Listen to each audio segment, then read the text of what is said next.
Assim como qualquer outra inspeção, conforme a norma NR13, que você tem que ter muito cuidado, né? Todas as tubulações enquadradas na NR13 exigem realmente muitos cuidados, principalmente pelo fato do tipo de fluido, né? Você fala fluido A e B.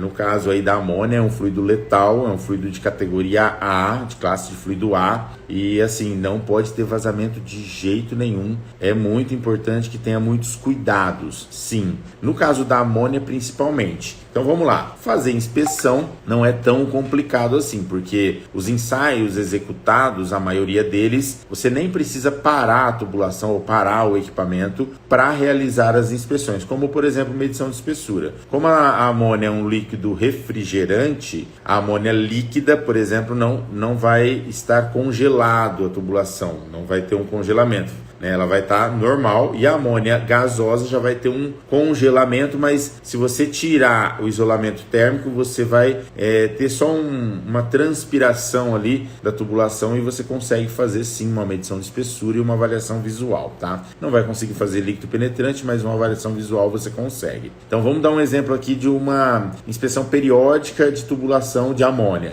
Você vai lá, medir espessura, vai fazer o visual, e aí você consegue chegar nos dados. Quais são os dados importantes? A medição de espessura é muito importante, principalmente em pontos estratégicos, tá bom? Porque existe o risco, sim, de ter uma espessura baixa da mínima e essa tubulação vir a perfurar e ter vazamento de amônia. Isso é um risco muito grande para a saúde humana e também para o meio ambiente. Então você precisa, sim, tomar esses cuidados. A medição de espessura nessas tubulações, sempre no mesmo ponto e nos pontos de maior ponto de fluxo, né? Nas curvas, nos T's e assim por diante, você consegue ter um monitoramento melhor dos desgastes ocorridos nessa tubulação na parte interna. Porém, eu já vi muita tubulação de amônia com corrosão na parte externa, então por isso que o visual é um ensaio muito importante. Imagina que você tem lá chuva, sol, às vezes você tem uma parte que está isolada, mas tem infiltração, e aí aquela água fica ali corroendo, e na hora que você tira o isolamento térmico para fazer a avaliação visual, você começa a ver corrosão generalizada, então isso é muito ruim,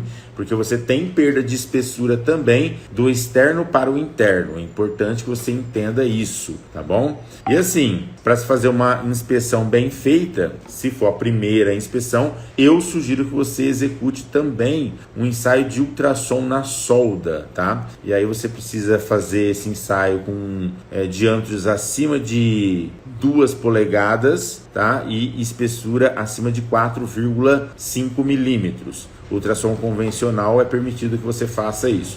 A maior ou igual a 2 polegadas e espessura de 4,5, que deve ser um SCADRI 60 ou 80, se eu não me engano, beleza? Mas assim, nas maiores, tubulações maiores de 6, de 8 polegadas, todas elas você precisa realmente fazer as inspeções.